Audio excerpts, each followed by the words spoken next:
All right, so in our last video, we reviewed how to write formulas for geometric sequences and how to find terms for them. So in this video, we're going to look at how we can find sums of two different types of geometric sequences. The first type of geometric sequence we're going to look at finding the sum for is a finite sequence. And a finite sequence means that you have a starting value and an ending value. So for this one, we want to find the sum for the first 7 terms that would be generated by this formula here. Now I could find each term and then add them up by hand, but when I have it in this formula here and I recognize that it's a geometric sequence, I can use this summation formula. And all the summation formula tells us to do is take a sub 1, which is our first value, and then multiply it by the quantity of the value of 1 minus r raised to the nth power, where n is the number of terms we're adding up, and then dividing it by 1 minus r. Now, when I look at this right here, the first thing I have to realize is that they did not specifically write this formula in the format that we're used to. We're used to a sub 1 times r to the n minus 1. But they just gave me 4 to the n minus 1. So we have to remember that when you have a value like this, your starting value is really just 1. They just didn't bother multiplying the 1 out. But we know that anything multiplied by 1 is itself. So I can rewrite this in the a sub 1 times r to the n minus 1 formula by putting a 1 there. So that means now if I write it in this format that a sub 1 is 1, and then my common ratio would be 4. Now to get the sum for this problem here, I'm going from 1 to 7. So this top value is how many terms I'm adding up. So when they say s sub n, for this one we're finding s sub 7. We're finding the sum of the first 7 terms. So the sum of those first 7 terms is going to be a sub 1, which was for this problem again, the number 1. And then we're going to open our parentheses, and in the numerator of our fraction, we're going to take 1 minus our common ratio, which was 4, and raise it to the number of terms we're adding up. So in this case, again, it was 7. And then we're going to divide that by 1 minus the common ratio. So again, I'm following order of operations. So I went to my calculator and I first started evaluating this numerator. So this numerator is going to be 1 minus 4 to the 7th. So I went ahead and found out what 4 to the 7th power was.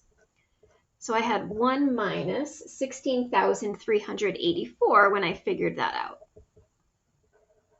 And then I'm going to evaluate that denominator. 1 minus 4 is just negative 3. I'm going to keep on simplifying this. 1 minus 16,384 is negative 16,383.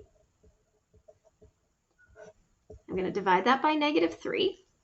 And then I went ahead and reduced this all out. So I found out that negative 16,383 divided by negative 3 was 5,461. And when you multiply by 1, it stays 5,461. So that would be the sum of those first 7 terms in that geometric sequence that they gave us there. Now, sometimes what they might do is give you a geometric sequence and then ask you to find the sum of the terms. But when I look at this, I can see again that this is a finite sequence. It's stopping at the number 2048. Now, I could on my own figure out what those terms in between were, but instead I'm going to use a little bit of our solving techniques to figure out how many terms there were. Because in order to use the summation notation, I need to know how many terms I'm adding up. And right now there's some missing terms in here that I need to find. So I'm going to first start by trying to write my rule for this. So I can see right here again that this sequence is starting with the number 2. So that tells me a sub 1 is 2. To find my common ratio, again, I can choose any 2 terms and divide the second by the first. So I always start with the first 2. So I'm going to start with my common ratio by finding 8 divided by 2, which is 4. And now I can write my geometric sequence formula for this pattern. So to do that, I take a sub n is equal to 2, my a sub 1, multiplied by r 4 to the n minus 1. So this right now is my rule for my geometric sequence. Now what I'm going to do is figure out how many terms there actually were by solving this out using the information I have. I need to figure out what term was this guy. How many terms did I have to write out before I got to 2048? So I want to figure out what was that n that created that total value of 2048. So I'm going to say 2048 is equal to 2 times 4 to the n minus 1. And I want to solve for the n in this problem here so I know what term this was. So again, following order of operations in solving this, I would divide both sides by 2 to get rid of that coefficient, and that would leave me with 4 to the n minus 1. And remember, when we want to solve for an exponent, we can take these out of the exponential form and rewrite them in our logarithmic form. So I can rewrite this expression 4 to the n minus 1 is equal to 1024 as the log base 4 of 1024 is equal to n minus 1. So I'm just taking it out of that exponential form and rewriting it in its logarithmic form. Using my calculator, I found out the log base 4 of 1024 was 5. So now I know 5 is equal to n minus 1, and if I solve that, then I find out n equals 6. So that meant that this value of 2048 was my 6th term in that sequence. So now I can actually go ahead and answer the question. I want to use the summation notation to write the sum represented by this pattern. So again, to write my sum, we're going to use this rule up here. So the sum of the first 6 terms, because that's what we have, is going to be, we're going to let n equal 1 to 6. So our starting value of 1, our ending value, we had 6 terms in this one, so we're going to put the 6 there. And then we're going to copy the rule that we found. So there's my sum in sigma notation, or the summation notation. And then if I actually want to find this value, I can now use my sum rule that we just looked at. So I had my first term was 2. I'm going to take 1 minus my common ratio to the 6th power, because there were 6 terms in this expression. Put that over 1 minus 4. Again, I went ahead, used my calculator, found out that 4 to the 6th power was 4096. 1 minus 4 is negative 3. I went ahead and subtracted that. That gave me negative 4095 divided by negative 3. And when I went ahead and worked this out on my calculator, this ended up becoming 2730. I divided that and then multiplied by 2, and that gave me that final sum. Okay? Now, in these 2 examples, again, we had what's called a finite sequence. We had a specific number of terms that we were trying to add up, and the top value on our sigma, our summation notation there, tells us how many terms we're going to add up for the sequence. There are, however, a special case where we can sum up an infinite number of terms. In other words, our sequence goes on forever and it never ends up stopping. And the special case for this only works if your common ratio has an absolute value that's less than 1. So what that means is that we want our ratio to be a fraction between negative 1 and positive 1. So we want it to be a fraction that's less than 1 in a positive sense, or the absolute value of that. So when we're looking at finding the sum of an infinite sequence, the big difference here is when it's in that summation notation, you're going to see that the infinity symbol's at the top. So that means we would expand this sequence on for as long as we possibly could, and it would never end up stopping. What ends up happening, though, in these types of problems, because it's a geometric sequence, and eventually what's going to happen is these pieces are going to get smaller and smaller and smaller and smaller and smaller. Because this ratio right here is less than 1, we're getting values that are smaller and smaller and smaller, so eventually they're going to become close to 0.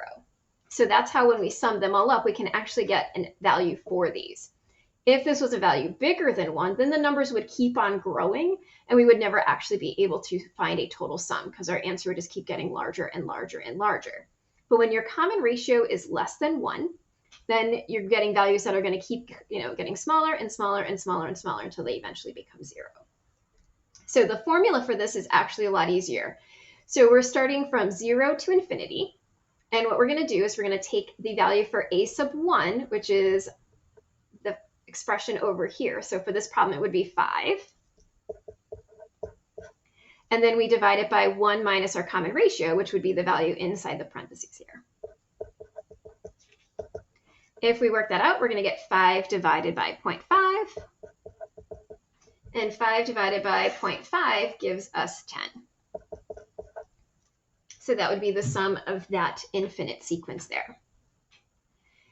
Now, sometimes they might try to have us do the same type of problem, but instead of giving it written out all nicely for us in this notation, they might actually extend out the sequence. And we're going to notice that this is an infinite sequence by those 3 dots. That tells me that this goes on and on forever and never stops. So that's how we can tell the difference between an infinite sequence and a finite sequence. Because in my last example, when we did the sum here, I had a number there after those 3 dots. So that told me I stopped and ended at that number. But here they're giving me the 3 dots, so that tells me I'm not stopping. So when I want to find the sum, again, I need to find this infinite sum. So we're going from 0 to infinity.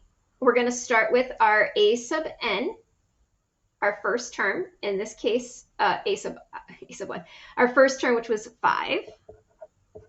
And then we're going to put in parentheses our common ratio. So again, to get my common ratio, I take 2 terms and divide them. So I'm going to take the second and divide it by the first. So my common ratio for this guy would be 0.1.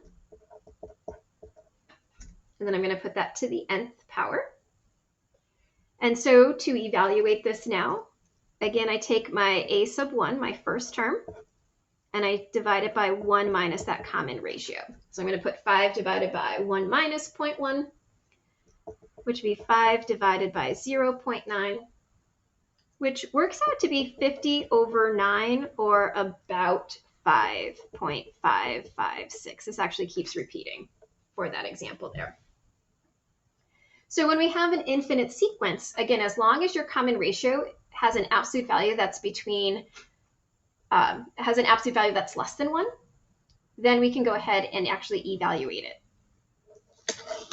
So just pay attention to that, because as we look at my last example, they want me to find the sum of this infinite sequence. I can see that infinity symbol up there, but they tell me if possible, and if not possible, explain. So right away, I can tell that this is not possible, because my common ratio is 3/2. And if we think about 3 divided by 2, that's 1.5. Since that absolute value is not less than 1, then the infinite sequence is not possible. So I would just say, which is greater than 1. And we don't want that value there. That's a really ugly one. There we go. All right.